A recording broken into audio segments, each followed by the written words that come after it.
ঢাকা শহরকে দিয়ে যদি আপনারা পুরা বাংলাদেশকে বিবেচনা করেন তাহলে কি হবে? আজকে আমরা বাইকটা যখন কিনি, কেনার পরে এটা আমরা যখন বিআরটি থেকে আমরা রেজিস্ট্রেশন করাই নিই, তখনই আমরা রোড ট্যাক্স সব ধরনের ট্যাক্স দিয়ে আসি।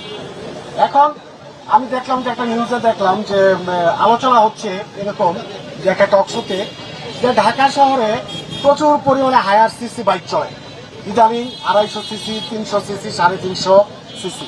তো তারা কিছু লোক প্রস্তাব করছে যে বাংলাদেশের লোকদের, ঢাকা শহরের লোকদের আর্থসামাজিক অবস্থা অনেক ভালো, ওদের যদি আর্থসামাজিক অবস্থা ভালো না থাকে তাহলে হায়ার সিসি বাইক কিভাবে কিনে? এখন আমি ওই নীতি নির্ধারকদেরকে বলতে চাই, আপনারা থাকেন ঢাকা শহরে, ঢাকা শহরকে দিয়ে যদি আপনারা পুরা বাংলাদেশকে বিবেচনা করেন তাহলে কি হবে? আজকে আপনি নওগাঁতে যান, নওগাঁর একটা প্রত্যন্ত উপজেলার নাম রুইয়া।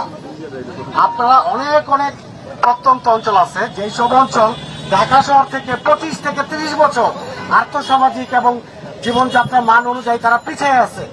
আজকে আমরা আমাদের উপর যদি, এই ঢাকা শহরের উপর যদি ভিত্তি করে আপনারা এই অযৌক্তিক ট্যাক্স আমাদের উপর নির্ধারণ করেন, তাহলে সারা বাংলাদেশের এই বাইকাররা কি করবে?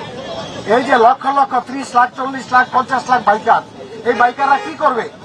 অনেকে বলতেছে যে অনেক বাইকাররা আপনার 3 সার্টিফিকেটের মাধ্যমে বছর শেষে রিটার্ন দাখিল করে।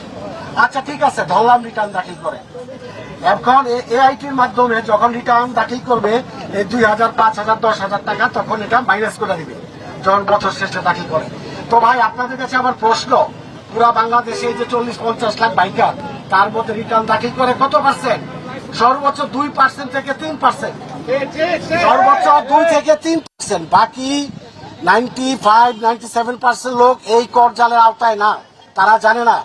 আজকে হাজার হাজার স্টুডেন্ট চালাচ্ছে, বাইক চালাচ্ছে, তারা কিভাবে এই জিনিসটা তারিয়া করুন? বাপের কাছ থেকে তারা টাকা নিয়ে এসে বাইক কিনে, বাপের কাছ থেকে টাকা নিয়ে 200-300 টাকা নিয়ে তেল ভরতেছে, এই যে কাজগুলি করতেছে। আজকে আপনারা আমাদের উপর হুট করে অযৌক্তিক ভাবে 2000, 5000, 10,000 একটা ট্যাক্স চাপাই দিলেন। এটা কোন ভিত্তিতে দিলেন? এটা এখনো আমরা বাইকার সমাজ, পুরা বাংলাদেশে এই বাইকার সমাজ ক্লিয়ার না। আজকে আপনারা অনলাইনে দেখেন, ফেসবুকে দেখেন, বাস্তবে দেখেন, সকল বাইকাররা আজকে এটার প্রতি একাত্ম হয়েছে যে আমরা ট্যাক্স দিব না। কেন দিব না? কারণ আপনাদের ট্যাক্স দরকার, ঠিক আছে, আমরা দাম দিয়ে বাইক কিনি, ঠিক আছে, 156% ট্যাক্স, 98% ট্যাক্স বেশি দিয়ে আমরা বাইক কিনি, ঠিক আছে।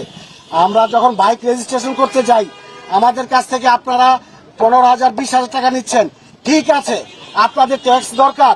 আমরা বাংলাদেশের নাগরিক, আমরা চাই বাংলাদেশ আগায় যাক, বাংলাদেশের ট্যাক্স দরকার, বাংলাদেশ তো আমাদেরই দেশ। তো ঠিক আছে, আপনারা অন্তত পক্ষে রেজিস্ট্রেশনের বেলায় 500 টাকা, 1000 টাকা বাড়াইতে পারতেন, এটা মেনে নেওয়া যায়। 500 টাকা, 1000 টাকা, এটা আমরা বাইক কেনার পর একবার দিলাম রেজিস্ট্রেশন খরচ, পরে তো প্রতি 2 বছর পর 2300 টাকা দিতেই আছি। কিন্তু প্রতি বছর 2000, 5000, 10,000 টাকা দেওয়া, এটা ভাই আমাদের পক্ষে সম্ভব না। আজকে অনেকে বলতেছে যে এইভাবে যদি দিতে হয়, এইভাবে যদি ট্যাক্স দিতে হয়, আমরা দরকার হয় বাইক আমরা বাংলাদেশ সরকারের কাছে জমা দিয়ে দিব যে আপনারা আমাদের বাইক নিয়ে যান, আমরা বাইক চালাবো না, আমরা তারপরও ট্যাক্স দিতে পারবো না। আমরা কি ট্যাক্স দিব? আমরা কোনোভাবে ট্যাক্স মানি না।